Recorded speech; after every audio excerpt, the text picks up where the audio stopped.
Good morning students. तो class 10th में English की फर्स्ट बुक पढ़ रही हैं गोल्डन रेज, जिसका सेकंड लेसन चल रहा है ऑन वॉयलेंस। ऑन वॉयलेंस का अर्थ है हिंसा पर।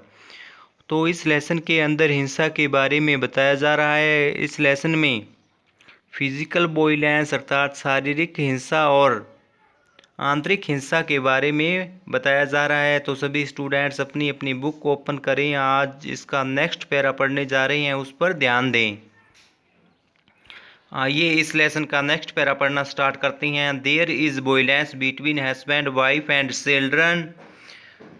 पति पत्नी और बच्चों में हिंसा होती है। वॉयलेंस वॉयलेंस का अर्थ होता है हिंसा। There is violence, antagonism, hate, cruelty, usually criticism, anger, all this is inherent in man, inherent in each human being। हिंसा, चतुरता, घृणा, निर्दयता, बद्दी, आलोचना, क्रोध, ये सब मनुष्य के अभिन्न अंग हैं। प्रत्येक मनुष्य के अभिन्न अंग होते हैं। It is inherent in you, ये तुम्हारे अभिन्न अंग माने जाते हैं। An education is supposed to help you to go beyond all that, not merely to pass an examination and get a job। और यह माना जाता है कि शिक्षा तुमको इन सब चीज़ों से दूर रखने में सहायता करती है। शिक्षा केवल परीक्षा में उत्तीर्ण होना ही नहीं, इसके अलावा और भी अर्थात नौकरी के अलावा और भी कई प्रकार के कार्य करना सिखाती है। You have to be educated so that you become a really beautiful, healthy, sane, rational human being, not a brutal man with a very clever brain। brain का होता है माइंड, दिमाग। brain who can argue and defend his brutally। तुम्हें शिक्षित होना पड़ेगा ताकि तुम वास्तव में सुंदर, स्वस्थ मस्तिष्क के तथा विवेकशील व्यक्ति बनो, न कि एक पाशविक तथा बहुत चालाक व्यक्ति जो तर्क कर सके और अपना आर्ग्यू का अर्थ होता है तर्क, जो कि अपना तर्क कर सके और अपनी पाशविकता को सही सिद्ध कर सके। You are going to face all this violence as you grow up. तुम ज्यों ज्यों बड़े होगे इन सब हिंसा का सामना करोगे, अर्थात तुम ज्यों जैसे ही बड़े होगे तो इस प्रकार की हिंसा का सामना करोगे। ग्रो अप का अर्थ होता है बढ़ना। You will forget all that you have heard here and will be caught in the stream of society. तुम उन सब बातों को भूल जाओगे जो तुमने यहाँ पढ़ी है और तुम समाज की सामान्य धारा में फंस जाओगे। You will become like the rest of the cruel, hard, bitter, angry, violent world and you will not help to bring about a new society, a new world. तुम निर्दयी, कठोर, कटु, क्रोधी, उग्र, शेष संसार की भांति हो जाओगे और तुम एक नया समाज, एक नया संसार नहीं बना सकोगे। तो इस प्रकार इस लेसन के अंदर किसकी बात चल रही है? वॉयलेंस, हिंसा के बारे में बताया जा रहा है। तो आइए अब नेक्स्ट पैरा पढ़ते हैं। नेक्स्ट पैरे पर ध्यान दें। But A new world is necessary, किंतु एक नए संसार की जरूरत है। नेसेसरी का अर्थ होता है जरूरत या आवश्यकता की, किंतु एक नए संसार की आवश्यकता है। A new culture is necessary. Culture का अर्थ होता है संस्कृति। एक नई संस्कृति की आवश्यकता है। The old culture is dead, burnt, exploded, vaporised. पुरानी संस्कृति मृत हो चुकी है, दफना दी गई है, जला दी गई है। You have to create a new culture.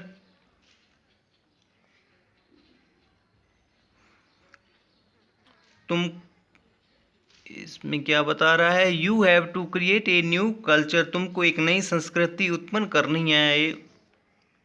A new culture can not be based on violence. नई संस्कृति हिंसा पर आधारित नहीं हो सकती है। जो क्या एक नई संस्कृति उत्पन्न करनी है वह हिंसा पर आधारित नहीं होने चाहिए।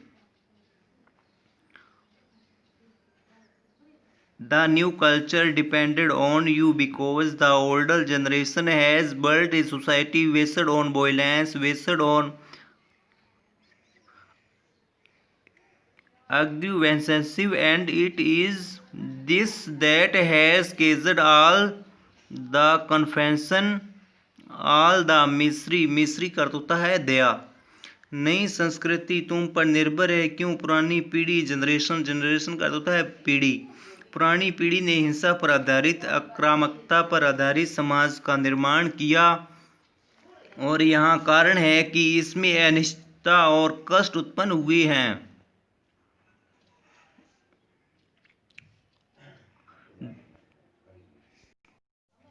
हाँ, नेक्स्ट देखो, the older generation has produced this world and you have to change it. पुरानी पीढ़ियों ने इस संसार को बनाया है और तुम्हें इसे बदलना है।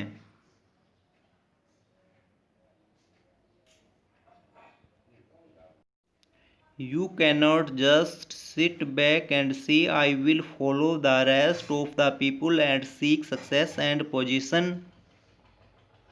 तुम केवल बैठे नहीं रह सकते, निष्क्रिय नहीं रह सकते और यह नहीं कह सकते हो मैं शेष आदमियों का अनुसरण करूंगा और सफलता तथा पद को प्राप्त करूंगा। So you have to take all that into account, the outward cruelty of man to man in the name of God, in the name of religion, in the name of self-importance, in the name of the security of the family। यदि तुम ऐसा करते हो तो तुम्हारे बच्चे कष्ट उठाएंगे। तुम्हारा समय अच्छा हो सकता है किंतु तुम्हारे बच्चों को इसका फल भुगतना होगा। You will have to consider the outward cruelty and violence and the inward violence which you do not yet know। इसलिए तुमको इन बातों को ध्यान में रखना चाहिए। ईश्वर के नाम पर, धर्म के नाम पर, आत्मा महत्व के नाम पर, परिवार की सुरक्षा के नाम पर मनुष्य के प्रति भारी निर्दयता नहीं हो। तुमको बाहरी निर्दयता और हिंसा तथा आंतरिक हिंसा जिसे तुम अभी तक नहीं जानते हो पर ध्यान रखना होगा।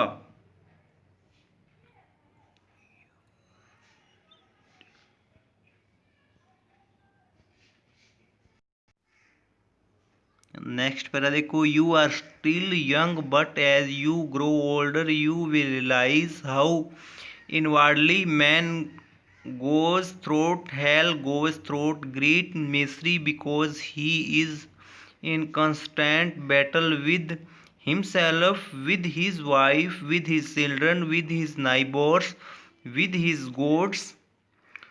तुम अभी युवा हो किंतु तुम और बड़े होगे तो तुम महसूस करोगे कि मनुष्य आंतरिक रूप से किस प्रकार नरक में से गुजरता है, किस प्रकार कष्ट में से गुजरता है, क्योंकि वह लगातार स्वयं से, अपनी पत्नी से, अपने बच्चों से, अपने पड़ोसियों से, अपने देवताओं से लड़ता रहता है। He is in sorrow and confusion, and there is no love, no kindness, no generosity and no charity।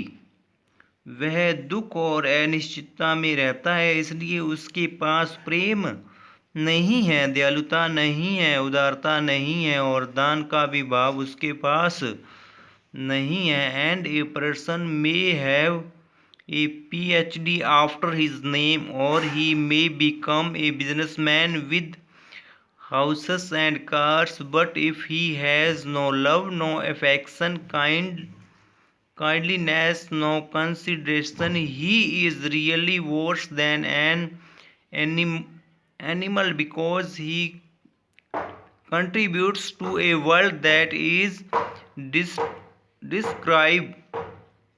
एक व्यक्ति के नाम के बाद PhD की डिग्री हो सकती है अथवा वह एक व्यापारी हो सकता है जिसके पास अनेक मकान व मोटर कार हो, किंतु यदि उसके हृदय में प्रेम नहीं हो, स्नेह का भाव नहीं हो, दया नहीं हो, विचार नहीं हो तो वह वास्तव में एक पशु से भी अधिक खराब है, क्योंकि वह एक ऐसे संसार में योगदान देता है जो क्या है वास्तव में विनाशकारी माना जाता है। तो स्टूडेंट्स आज के लिए इतना ही करेंगे, नेक्स्ट पैरा कल पढ़ेंगे। जो मैंने पढ़ाया है उसको एक बार आपने पढ़ के देखना है।